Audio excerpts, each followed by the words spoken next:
I'm here now with Ozioma Izuora. She's with International Federation of Women Lawyers. Welcome to the African View. Thank you very much. Is this the first time you're attending this session on Commission on the Status of Women? No, second time actually. Oh, this is the second time? Yeah. Okay, so now, I met you at a session yesterday, organized by the American... African Spanish Network? African Spanish Network, thank you. Now, you raised some points about the situation, or you're from Nigeria, I understand. You raised some points about the situation in Nigeria as far as women's rights, and as far as, of course, not unequal access in general. So can you talk a little bit more about that? That's a very general question. You can take a specific area if you want. Actually, the point I raised at that forum was as regards our attitude to fighting for women's rights. We tend to ignore the fact that there's a component of humanity called men and boys. Okay, so we're always focusing on how we train the girl. But nobody's talking about training the boys that will end up being the men that the girls will marry. Okay, so I think because I have an education background, and I had opportunity of teaching children, boys and girls in a class, and I always told them, hey, some of these girls beat you, in fact. Some of them are better than you in class. So what makes you feel that you're better than them in reality? Nothing. You get the same homework, the same assignments, and they do better. That means in reality, men are not better than women. But somebody has to keep saying that to boys. Because we have a culture, a patriarchal system that says men are better. And you can't shake that from their head. Even among us lawyers, when we're talking about women issues, they're like, there they go again. You're always asking for unfair treatment.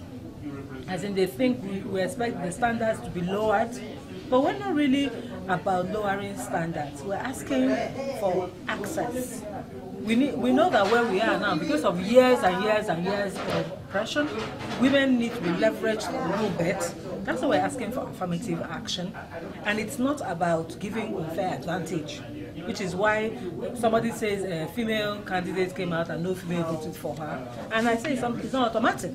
Even the females have to decide that this female is qualified to be president.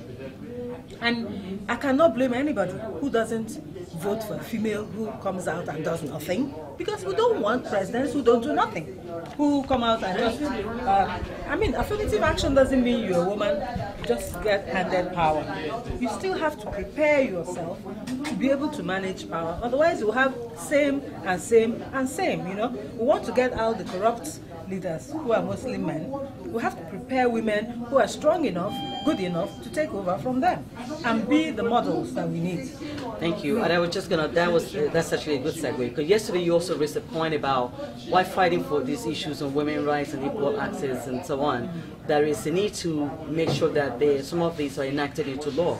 Yes, so that they can actually they can be effective as opposed to just talking about it. Yes, can you speak a little bit about that? Yes, especially being a lawyer. In fact, just before I came on this, we were in the National Assembly, the public hearing, trying to push the bill on gender-based violence.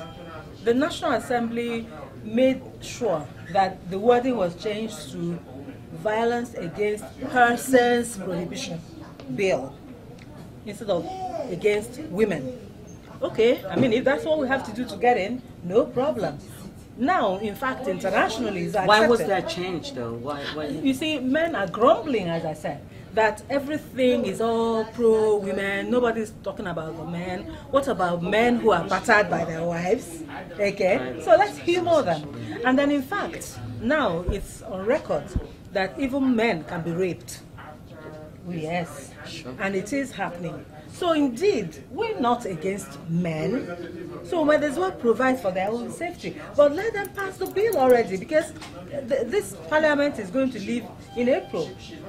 Well, in May. They're going to leave in May when the new government comes. So if they don't push that bill now, women are still going to suffer. When you're raped, you can't access the court because you're expected to prove so much. Okay, even at that, people on the side saying, oh, maybe your dressing cost it, or maybe the way you walked cost it.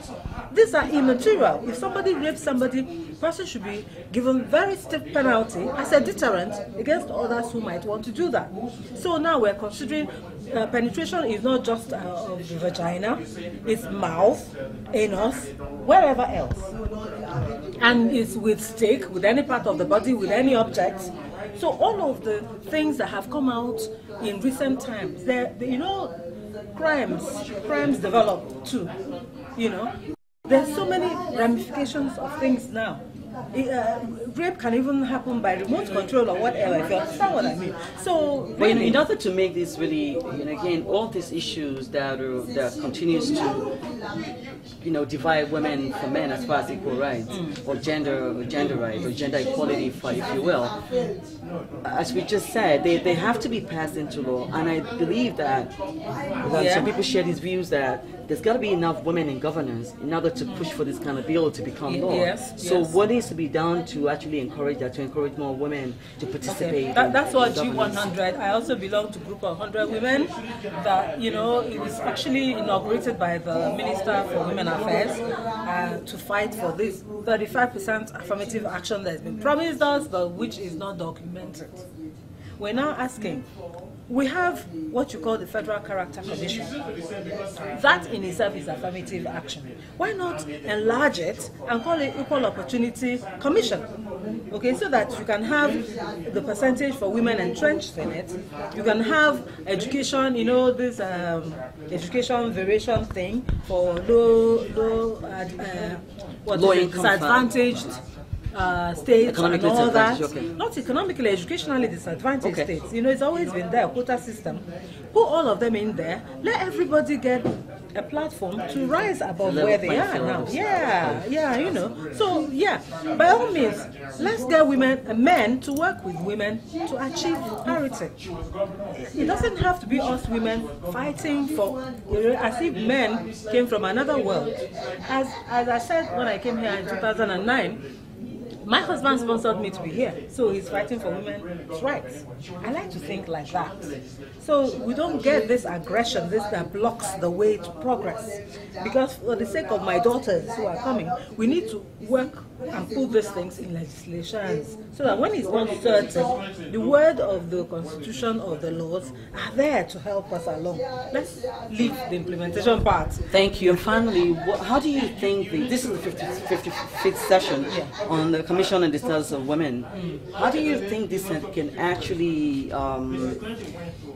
translate to meaningful changes in increasing women's access and girls' access to education, technology, and science? Yeah, what I like particularly about this year's session is because that it's talking to technology, science, all those things that women usually shrink away from.